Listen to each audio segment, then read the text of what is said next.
The Blackcaps rolled through 4 straight victories and then slipped up in the fifth and final T20 against Pakistan.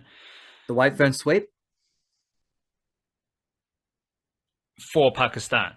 for Pakistan. Yeah. The I'm not too fussed about that last game. Like it was the fifth game of a T20 series. You've already like won the series. I'm not too worried about the mishaps in that last T20, but I am curious, like, is there a player who stands out for you as the most concerning T20 Black Cap from the Pakistan series, or stretching back into what you remember about the Bangladesh T20 series as well? Is there one player who you're like worried about, you need to check in with, concerned about, just a bit of nothing like a bit of negativity? So is there negative vibes around any of these T20 Black Caps for you? Yeah, Devon Conway. I mean, might need to check in on him for two reasons, because he also missed the last couple of games with COVID. So maybe like knock on the door and leave some chicken soup out there for him or something. I don't know, but that did seem like a convenient illness, to be honest. I mean, yeah, I'm not doubting that it happened, because also Mitchell Santner had missed time, so we know there was some COVID in the camp, and who else was it? Andre Adams, who was called in as bowling coach, missed a game, but. Yeah, it did seem convenient. Like it's not doubting that it happened, but also maybe that was a break that Devon Conway might have needed at this stage as well. So, hopefully a little bit of a refresher. The way they handed out like sort of little mini breaks throughout the series was a little bit weird, though. I thought it was funny that they said Daryl Mitchell was being rested to balance his workload, and then he turns up and just sitting with the team on the sideline talking to the commentary in their last game. Anyways, it's not, you're not really having a rest. And there's the last game of the series. Well, he lives in Christchurch, so yeah, he could have still been at home the whole time. But it is like the last game of the series, and then there's 2 weeks until the test thing. So it's not like he had anything else to do in the meantime. Like he was about to get a 2 week rest, but that's fine. It's also convenient in the way of like, here's a way to give someone else a chance to bat, and that didn't go too well for them in that middle order. But Daryl Mitchell has played a disgusting amount of cricket over the last sort of 18 months, and he's allowed to put his feet up now and then, even though I think he did say he's not a big fan of watching the cricket when he could have been playing, which is, funnily enough, the reason why I saw Steve Smith saying he wants to open the batting for Australia now is because Marnus Labuschagne is out there dominating the number 3 spot, and he says batting at number 4, it just takes too long. He gets bored, so he's like, well, put me into open. Exactly the kind of sentiment I could hear someone like Glenn Phillips saying at some point as well. And I'd imagine, like, Daryl Mitchell had a stint opening the batting in T20s briefly. Cricketers like to play cricket. What do you know? All of that's true. We need to So you're most concerned about Devon Conway. That was the initial question. Back to the start. So yeah, we do have the Devon Conway slump. I would also throw out Mark Chapman, who did drop a few of those catches in the fifth and final T20, and that is part of a slump going back to the Bangladesh T20 series that we need to keep an eye on, because Devon Conway didn't play against Bangladesh, but we have explored his greatest slump across all 3 formats. His 3 games against Pakistan, 27 runs, average of 9, strike rate of 112. Mark Chapman batted in 6 games across the 2 series, and he scored 52 runs at an average of 8.6 and a strike rate of 106. So Mark Chapman was the best T20 batter for the Black Caps last year. Now, and that excellence came with a monster strike rate as well. And a lot of it was against Pakistan. And now he is struggling. So that, Chapman and Conway, I think there's a bigger story to tell with Conway. I imagine he's going to be locked in for the test team, and he will need to score some runs, because at the moment, the shine, the polish is diminishing on Devon Conway a wee bit. Hopefully, it's just a bad patch of form and nothing bigger than that. Chapman is very T20 specific. I've got him as a first 11 T20 player for the T20 World Cup, given the form he had last year. But if he's slipping as he is right now, that is going to change matters, because I still want to try to get Jimmy Neesham into the team. I would still like to include Michael Bracewell in the squad at least. And they are both left-hander hitters in the middle order. So they are doing the same stuff as Mark Chapman, and they are both better bowlers than Mark Chapman. Michael Bracewell with his spin, Jimmy Neesham with his seam. So that is a concerning pocket. It's kind of the only concerning pocket for the Blackcaps in T20 cricket. Shout out Tim Southee. He was fantastic in the 2 series against Bangladesh and Pakistan. 13 wickets, average of 13.9, RPO of 6.5. Best Blackcaps bowler across that period. I just find it fun. It's just fun when there is a quartet. I'm going to call them the Fun Four.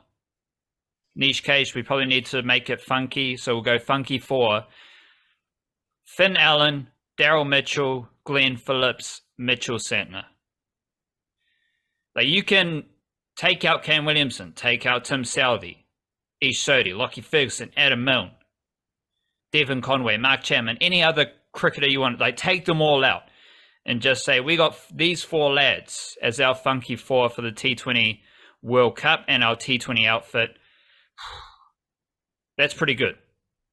And they're fun, they're entertaining, they're skillful, and they are really, really good at cricket. And I love watching Finn Allen, Daryl Mitchell, Glenn Phillips, and Mitchell Santner go about their work, especially in T20 cricket. And I'm like, Santner, this should be concerning. Santner had 1 wicket, average of 126, RPO of 7.8 against Pakistan. That should be concerning, but I'm not concerned at all about Mitchell Santner. He's an excellent cricketer. He'll figure it out, and that was just a ho-hum series. But those dudes are all really entertaining, and they're just funky cricketers, and we're starting to see Glenn Phillips routinely impacting games with his athleticism. Whether it's running between wickets, whether it's out in the field, he influences games with his athleticism, let alone the runs he scores with boundaries. Didn't bowl in this series, so he's not a factor with the ball. But there's a lot of different ways you can look at this Blackcaps group, specifically the T20 team. But if we're going into a T20 World Cup with that Funky Four, I'm feeling pretty good of the chances to at least make the semi-finals for the 4th T20 World Cup in a row. Yeah, we got a good T20 team. And they just been churning out good results, and they tend to do that. And it's not something that's just started this summer. It's something that's been going on for several seasons. And even in the format that they probably tinker the most with, and offer the sort of it's also the format they play the most, which is probably why they use the most players in it. But they remain competitive throughout. I think we got a pretty strong. I think the Super Smash these days stacks up pretty nicely for talent compared to other leagues around the world. Certainly outside of the big, sort of the massive professional leagues, like the sort of glamorize the IPL and Big Bash and whatever's going on in England and maybe even South Africa at the moment. It produces good, solid cricketers, and those good, solid cricketers can contribute good, solid cricket at an international level. It's a nice procession that they got going there. And yeah, the Funky Four. I did notice Mitchell Santner dipping a fair bit. It didn't feel like he was the bowler he usually is. But then also he missed a game from COVID and then came back a day later. So he's out in quarantine to look after himself, and then he's back straight away after that. Maybe they might have rushed him back a little bit early and he wasn't quite at 100%. So cut him some slack for that, because we know how good he ordinarily is. And he's got a massive backload of career performances that show that he is a guy who does not normally get smashed. And he doesn't necessarily take a heap of wickets, although I think T20s he would have the best sort of comparative average strike rate because he's against batters trying to hit him and he's able to use his little tweaks and tricks a little bit more. But no doubt about that, about the Funky Four categorization there for him. I think he fits there, especially because he's such a deceptively, well, it's not even deceptive at this point. He looks like the sort of lanky, kind of chilled out dude who just then makes the most incredible plays in the field. Like his fielding is insane. And I do the one thing with his batting is I kind of wish he would try to be less of a batter and just be more of a slugger, because I actually think that's the most effective aspect, especially also when he has bats down the order. But he's had plenty of decent little cameos. He doesn't bat in a position where he gets to tally up big runs at a high average or anything like that. He's just got to come in and score runs, and he generally does that pretty well as well. Santner was the best bowler for the Blackcaps against Bangladesh. Yeah. And he had a batting strike rate in the series of 173 against Pakistan. Beautiful. That goes to your point about his hitting ability, but also not much whacking down the order for the Blackcaps against Pakistan. Santner was the only dude. Well, Tim Southey did have 15 runs at a strike rate of 125. Santner had 33 runs at a strike rate of 173. But then you go to Adam Milne, promoted for a few more batting opportunities, strike rate of 83. Matt Henry, strike rate of 50. Ishodi, strike rate of 50. Rachin Ravindra, strike rate of 50. Lockie Ferguson didn't score a run. Ben Sears, strike rate of 100. So you want the batters to score most of the runs. So that's why strike rates, they do elevate in importance for the bowlers. Not many of the bowlers had a whack. Santner did have a whack, 173, and that was the third highest strike rate of all the Blackcaps. Finn Allen, 195, Daryl Mitchell, 183. So to your point about Santner, he is a very good bowler. He was the best bowler against Bangladesh. He's also a very good batter. He was the third best slugger for the Blackcaps against Pakistan.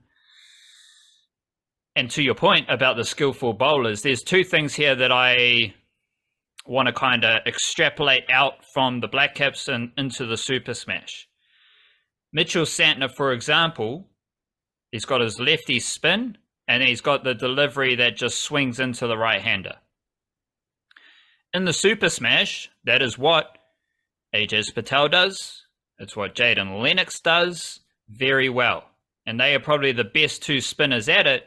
And then you consider the other spinners. Well, Michael Rippon rips his lefty leggies both ways. Peter Younghusband rips his leggies both ways. And you've got a couple of offies who, again, you're not getting a whole lot of spin.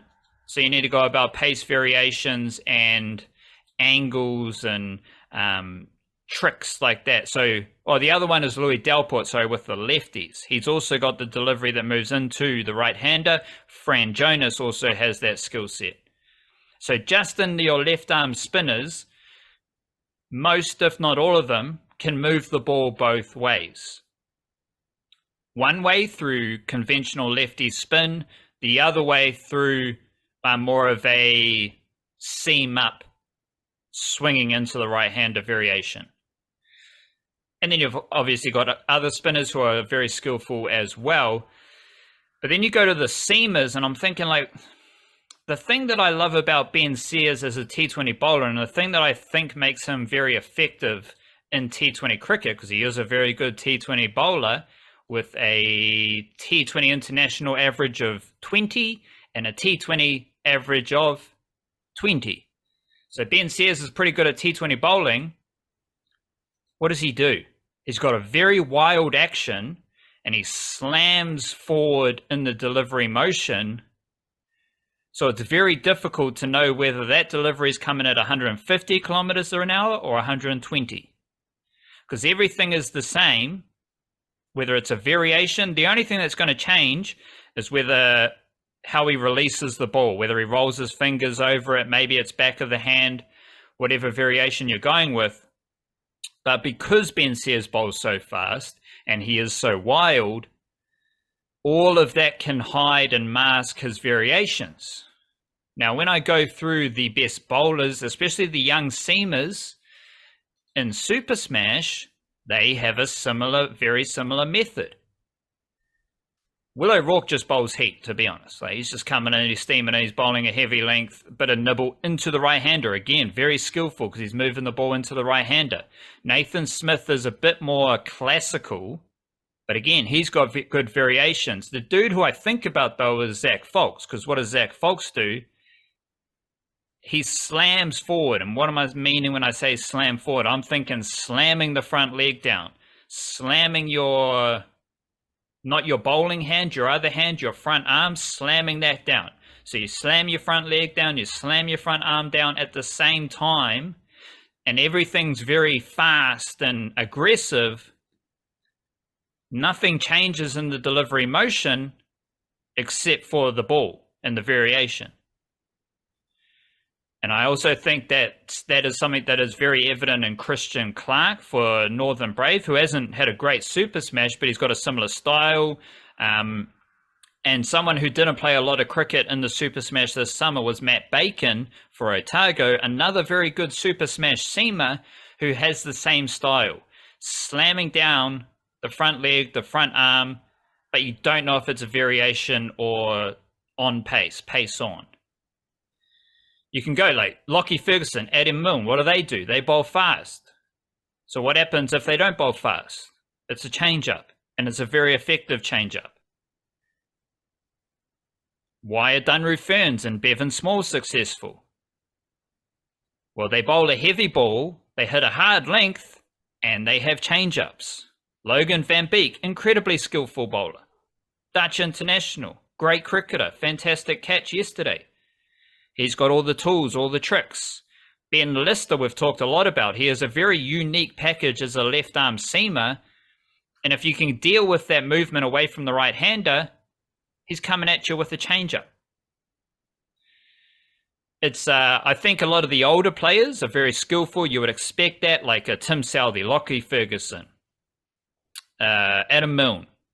We expect them to have the variations because they've been around the Blackcaps for a long time, and that is where you really fine-tune your craft at this level, is chatting to the other Blackcaps, chatting to working on your stuff in that Blackcaps environment. But I think there's a lot of young seamers who have very skillful executions of those deuceras, slower balls and whatnot. And someone like Zach Folks, I think, is the best at it right now of the young seamers. Probably because he's growing up doing all of those variations, playing a lot more T20 cricket than the older dudes did. But regardless of that specific skill set of the slam down variation types, every bowler is skillful. The lefty spinners are moving it both ways. The leggies are moving it both ways. Like even Zach Folks, he's kind of moving the ball both ways with swing. He can come through your gate as a right-hander, hit your stumps. He can also attack your outside edge. Will O'Rourke is hard to handle. Nathan Smith is swinging it when no one else is swinging it. And then you've got something like the McKenzie brothers are quite interesting because... Wait, so another like a hostile seamer with good variations is Scott Kugelheim. I just remembered that. Shout out to him. He's got that style working well. Him and Doug Bracewell, highly skillful, highly effective seamers. But the McKenzie brothers have this thing where they have like they both have very natural flow and rhythm in their bowling action. It's very evident in Jock McKenzie, youngster for Auckland, who, if we're diving into that kind of league versus union stuff, did Jock McKenzie just choose cricket over rugby union? If he did, there's a lot of rugby union players who are choosing rugby league over rugby union, and now you've got a cricketer choosing cricket over rugby union because let's not get into the nitty-gritty of the pathways, but he wasn't far off playing consistently for the Blues and the Auckland NPC team, but now he seems to be playing cricket. my point here is that the McKenzie brothers both have the same style. It's very fluid. It's very rhythmic. It looks like they've just been fine-tuning their style of bowling without much like necessarily like biomechanic coaching. And that's how Jock McKenzie can get natural swing, natural movement, is when it's just all perfectly aligned in a natural flow. I don't really know how to describe it, but if you watch Angus McKenzie bowl and you watch Jock McKenzie bowl, they have a same general action that looks natural. It looks like a good flow. All of which is to say, whether it's the Blackcaps bowlers, whether it's the Super Smash bowlers, these dudes are highly skillful, and batting-wise, the best batters are still the best batters. There's a lot of kind of veteran batters in the Super Smash doing a lot of good stuff. But writing about the youngsters this morning, I really like the Canterbury duo of Bevan Jacobs and Mitch Hay, who both have monster strike rates. Bevan Jacobs has a strike rate of 194, which is second only to Finn Allen. Well, second only to Doug Bracewell. And better than Finn Allen. And he smashes the ball without smashing the ball. He just kind of times the ball and it just goes far and long. And he is a very talented hitter for Canterbury. Then you've got Mitch Hay, who has a Super Smash strike rate right now of 176, while also having a first-class batting average of 42. They don't really seem aligned, but that is the talent of Mitch Hay. I don't know if there's like a theme in the batting, other than the best batters all being pretty old, mature cricketers. Tim Robinson's still first for runs, but he hasn't played for at least a week with Wellington. So whether his involvement in the finals will be very interesting, because he's got 298 runs at a strike rate of 187, which is bonkers. But all the best batters, listen to these names: Cleaver, Nichols, Foxcroft, Kelly, Bracewell, O'Donnell, Raval, Latham, Fletcher, Muhammad Abbas, McConchy, Bruce, Young, and then you get to Cartane Clark, Bowes, Rutherford, Allen, Solier. Like, these are all certified domestic troopers, scoring a lot of the runs. So then I'm looking for like which dudes are chiming in. And that's where the strike rates of Bevan Jacobs and Mitch Hay are really interesting, because they're scoring quickly. They might not score many runs, but they're scoring very quickly after Canterbury have enjoyed a lot of good work from Latham. Bowes has found form. We're talking about that. He has. Bowes has found form. But yeah, if you've got Bowes, Nichols, Latham, there's not much room for run scoring lower down the order, so it's all about strike rates, and that's what Canterbury have.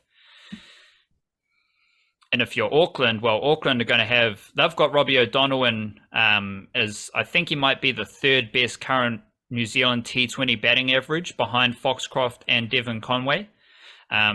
And of course, you've got Finn Allen in that Auckland team. So Auckland at the top of the charts in this men's Super Smash, maybe bringing in Mark Chapman.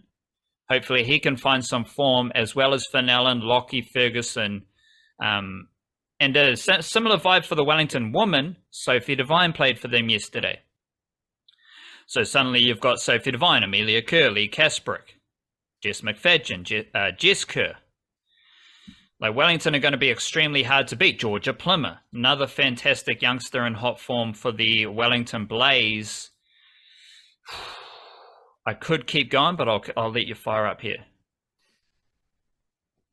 Yeah, well, that's the strength of a solid domestic circuit, isn't it? And I do think, because it's always such a weird thing to talk about because of how the Blackcaps really use the domestic cricket platform to allow players to develop their games, to get to the best version of themselves, and to where they can seamlessly fit into international cricket straight away, because they just understand who they are as cricketers at that point.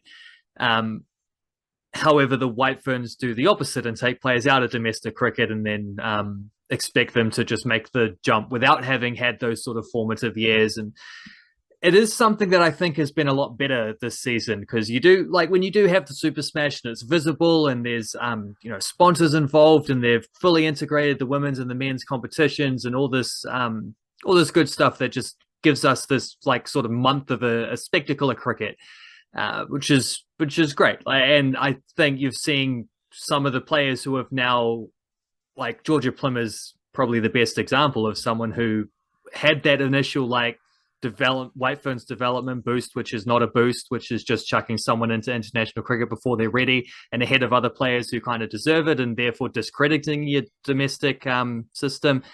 But now she's had enough cricket there to where she's had a fantastic year domestically and is beginning to turn that into runs for the White Ferns as well, which is really the point at which she should have been picked for the White Ferns at the first time is now, like now that you've got this backload. But like they do get the White Ferns all participating, probably more so than the Blackcaps who have had, games against Bangladesh and Pakistan during the Super Smash window. So they're sort of in and out. You have had the White Ferns pretty much predominantly playing throughout the thing and showing the other players around what the standard is. Like, it doesn't matter what their standard is compared to other countries because we can't really do much about that. It's like, well, we pick the best players who are New Zealand eligible and these are them.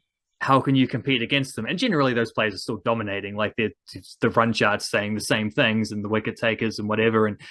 And then also Amelia Kerr being the best White Fern and then absolutely dominating the whole Super Smash. But it is progress in a good way of being able to just like set a tone and show like this is the standard that we're at and can you compete with this? And I think it is raising the bar for a lot of women's cricketers in the way that it has done for men over the last several years. And they have also, I think the women's competition has also been able to sneak in a couple nice international imports as well. There's been a few Australians come over and played.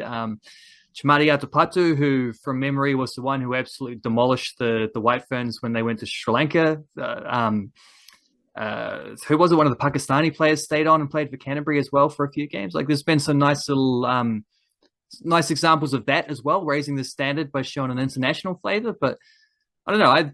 I've really enjoyed the Super Smash season, and I think it's all good progress for the sport in this country. It is very random though. Like the reason I don't really talk about the availability is because you never know. Like it can come and go. Like who knows? But the leading run scorers in the women's Super Smash: Amelia Kerr, Susie Bates, Maddie Green, White Ferns, and respective leaders of their teams. And then you go Francis Mackay. So if you say like who are the best batters of Wellington, Otago, Auckland, Canterbury, I'm saying those four names. They are the leading run scorers for their teams in the Super Smash.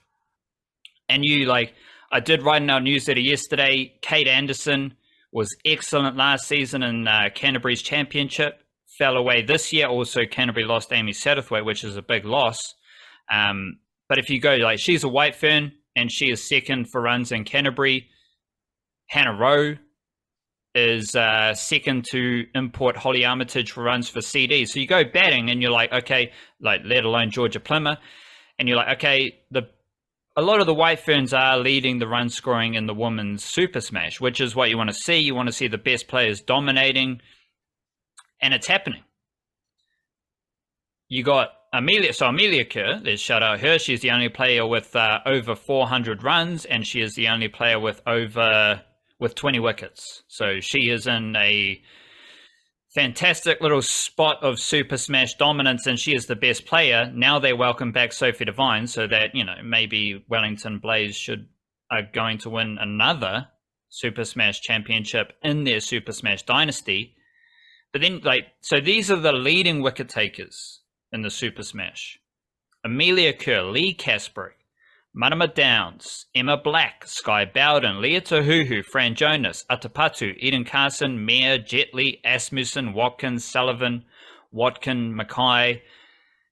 There are White Ferns there, but Amelia Kerr's the only White Fern who is genuinely dominating Super Smash bowling right now. Leah Kasprick should always be in a White Fern squad. She's dominating. Marama Downs and Emma Black, they join Sky Bowden as the best young seamers. They have more wickets, twice as many wickets is Haley Jensen, as Molly Penfold. Even Hannah Rowe hasn't taken many wickets this summer, 7 wickets. And then you got Rosemary Mayer, not in the White Ferns right now. She's there with 9 wickets. The spinners are doing well. Jonas, Carson, they're doing well with Amelia Kerr and Lee Kasprick, so that's a good spot. But the emergence of a lot of young seamers dominating the Super Smash is a really interesting wrinkle in the women's Super Smash.